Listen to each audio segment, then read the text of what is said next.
क्योंकि यहाँ जो सुनना था वो आपको अपने ही जनरल सेक्रेटरी का सुनना था, इम्तियाज खान साहब का। सुनते आए 2-3 साल हो गए, अब काफ़ी लोग उसका सुन रहे हैं। वो ना भी सुनाए तो लोग अब उसका सुनना चाहते हैं, इसलिए उसको बार बार सुनाना पड़ेगा। मैंने एक ही बात आप लोगों को कहनी है, ये जो कल तक मुझे आज सुबह ही एक दोस्त मिला, डीएपी का है, कोई कांग्रेस का है, जब कहीं होटलों पे बैठ के चाय पी लेते हैं तो बात छिड़ जाती है।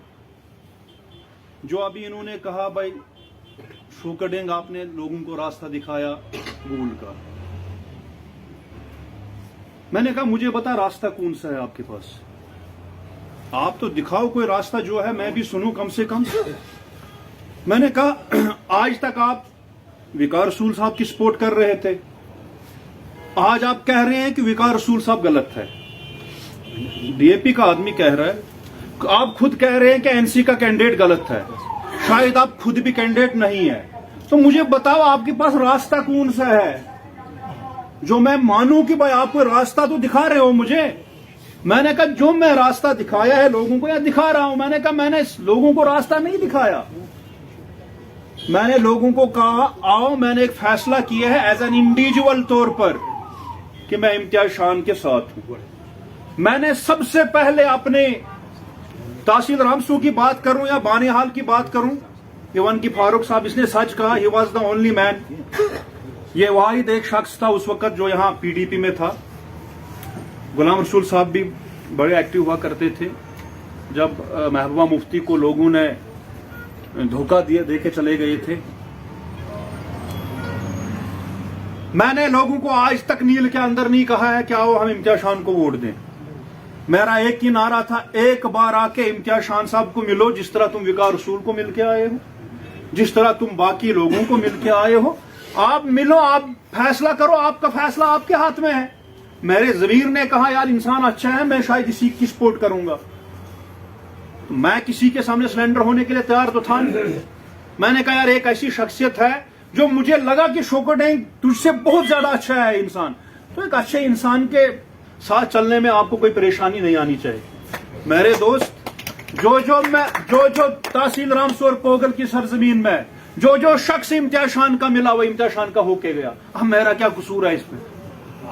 जो इसका मिला वो इसी का होके रह गया। अरे भाई कांग्रेसियों, तुम भी मिलते हो लोगों को, जब तुम मिलोगे तुम्हारे होके रहेंगे, हमें कौन सी तकलीफ है?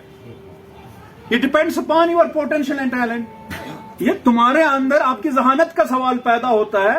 आप अगर लोगों से मिलेंगे, लोग आपके हो जाएंगे, हमारे चिल्लाने से क्या होगा? कुछ तो नहीं बनेगा ना। मैंने रास्ता एक दिखाया, आप इसको मिलो, पसंद आएगा वोट देना, नहीं आएगा वापस जाओ, जहां जहां है मर्जी वहां चले जाओ, डेमोक्रेसी है। अब तो यहां तक नौबत पहुंची है, जिन लोगों ने, जिस शोकडेंग ने उनको रास्ता दिखाया जाके इम्तियाज खान को मिलो, आज नौबत यहां तक पहुंची है कि आज मुझे उन्हें कहना पड़ता है यार मुझे भी इम्तियाज खान से मिलाओ। मेरा क्या कसूर है इसमें? रही यहां की बात, फारूक साहब आप जून प्रेसिडेंट है, इंक्लूडिंग नील, खड़ी, Pongal and goal. Zone president हो, शोकडेंग हो, स्टेट सेक्रेटरी हो, इम्तियाज साहब एज अ जनरल सेक्रेटरी हो, कोई साहब कुछ भी है, ओहदों ने कभी किसी का भला नहीं किया है। ओहदों ने कभी किसी का भला नहीं किया है। इम्तियाज खान को लोग एज अ जनरल सेक्रेटरी नहीं जानते। इम्तियाज खान को आज लोग एज अ इम्तियाज खान, एक शख्स की वजह से लोगों ने इनको पहचाना था, और आज लोगों के सामने एक शख्सियत की तरह उभर कर सामने आया है। एक शख्स को शख्सियत किस तरह बनना है, मैं शायद कांग्रेस, डीएपी और एनसी के लीडरों को मैं यही कहूंगा कि जाके 15 दिन इससे ट्यूशन लो, तुम भी शख्स से शख्सियत बन सकते हो। शायद मुझे भी कमी होगी, मेरी भी एक आरजू है। मैं जब इम्तियाज खान को लोगों की दुआएं देखता हूं कि भाई गरीब आदमी इसको दुआएं दे रहा है, तो मैं लोगों को वोट मांगना भूल जाता हूं। मैं इसको पूछता हूं बता मुझे करना क्या है कि लोग मुझे भी इसी तरह दुआएं देंगे। रही बात मेरे तहसील बादेहाल की, फारूक साहब जब आप अकेले थे तब आप जब अपने मिशन से नहीं हटे तो आज तो आपके साथ बहुत बड़ा कार्य। मैं एक सजेशन दूंगा, हमें भी पूछा जाता है मोस्टली अपने दोस्त जब बैठते हैं कि यार माने हाल से तुम्हें कुछ मिलने वाला है नहीं। अब एक अपोजिट वाला शोकर डेम को कभी सच कहेगा? कितने नादान है कि शोकर डेम को समझाने लगे, बहुत बड़े नादान है। जो टाइम मुझे समझाने में वो अपना वेस्ट कर रहे हैं, अगर अपनी पार्टी को मजबूत करने में करेंगे शायद कहीं फायदा होगा।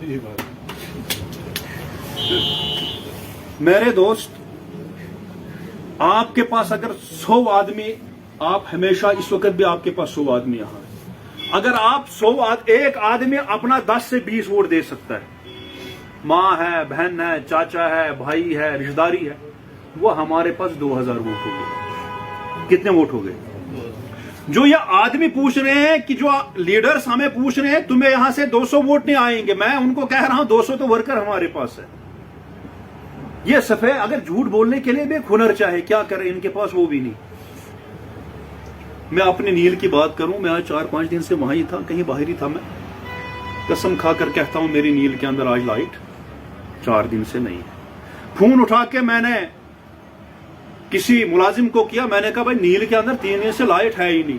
कहा भाई जो आपका बनाया हुआ काउंसलर है वो कहता है लाइट नहीं चाहिए। मैंने कहा क्यों नहीं चाहिए लाइट, मकसद क्या है?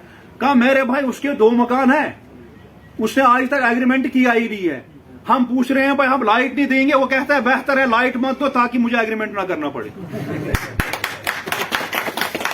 अब मेरी नील के लोगों, मैं नील के लोगों से यहां पर मुखातिब हूं, खुदाया ये सजा तुमने शोकर डेम को दी थी, ये तो खुद तुम सजा खा रहे हो। मैं तो चला नहीं छोड़कर 2 महीने अपना मोबाइल चार्ज करने के लिए जम्मू में, बनहाल में बैठूंगा, जहां मर्जी है वहां बैठूंगा। हाँ इतना है कि 3 दिन नील में था, 3 दिन मेरा मोबाइल स्विच ऑफ था। लेकिन वो मेरा भाई वहां क्या करेगा जिसने उसको वोट दिया है? उसकी लैंग्वेज देखकर ऐसा लगता है, कभी मैंने सुना था कि दुनिया में अगर सबसे ज्यादा किसी बदतमीज इंसान की मिसाल देनी होगी ना तो अमृतसर की कंडक्टरों की दिया करते थे। और रहा भी है वो बंदा अमृतसर में ही ज्यादा, शायद कहीं ना कहीं असर हुआ होगा। बरकैफ इम्तियाज खान को कितने वोट देंगे तासीर बाने हाल से कबल अज वक्त ना हम दावा कर सकते हैं, तो ना हम जोश में आकर इनको बता सकते हैं कि हमें क्या करना है। लेकिन इतना जरूर बताएंगे कि जिस दिन आपको तासीर बाने हाल की वो पेटियां खुलेंगी, कहीं आप शायद अपना एरिया भूल और बाकी एरिया जो उधर का एरिया शायद कहीं भूल ना लग जाओगे। ये वक्त फैसला करेगा, उसके लिए मेहनत करनी है। मुझे नहीं मालूम